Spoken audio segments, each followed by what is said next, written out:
ബഹുമാനപ്പെട്ട Ibn Abbas റളിയല്ലാഹു അൻഹു പറയുകയാണ്, രണ്ട് കാര്യങ്ങളാണ് ഈ സമൂഹത്തിൽ അല്ലാഹു അമാനത്തായി നൽകിയിട്ടുള്ളത്, അല്ലാഹു സുബ്ഹാനഹു വ തആല കാവലായി നൽകിയിട്ടുള്ളത്.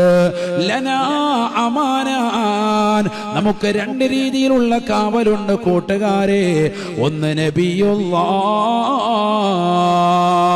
കാരുണ്യത്തിന്റെ കരസ്പർശം കൊണ്ട് മാലോകരുടെ മനതലങ്ങളെ മദീനയിലേക്ക് മാടി വിളിച്ച ഹബീബ് മുഹമ്മദ് മുസ്തഫ, അത് നമുക്കുള്ള കാവലാണ്, നമുക്കുള്ള കാവലാണ്. രണ്ടാമത്തത് വൽ ഇസ്തിഗ്ഫാർ, പാപമോചനത്തിന് തേടലാണ്. അസ്തഗ്ഫിറുല്ലാഹൽ അദീം ചൊല്ലിക്കൊണ്ട് നിലകൊള്ളുന്നതായ ആളുകളെ നിനക്കും അല്ലാഹു കാവൽ നൽകുമെന്ന് വിശുദ്ധമായ ഖുർആൻ വിശദീകരിച്ച് ഇബ്നു അബ്ബാസ് റളിയല്ലാഹു അൻഹുമാ. ഈ സമുദായത്തിന് രണ്ട് രീതിയിലുള്ള കാവൽ. ഒന്ന് നബി സല്ലല്ലാഹു അലൈഹി വസല്ലം, അല്ലാഹു തൗഫീഖ് നൽകട്ടെ.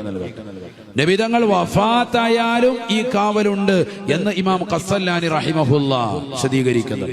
പ്രവാചകന്റെ തിരുസുന്നത്തുകൾ മുറുകെ പിടിച്ച ജീവിതം നമ്മൾ നയിച്ചാൽ നമുക്ക് അല്ലാഹു ഉന്മൂല നാശം വരുത്തൂല, എപ്പോഴും കാവൽ തരും.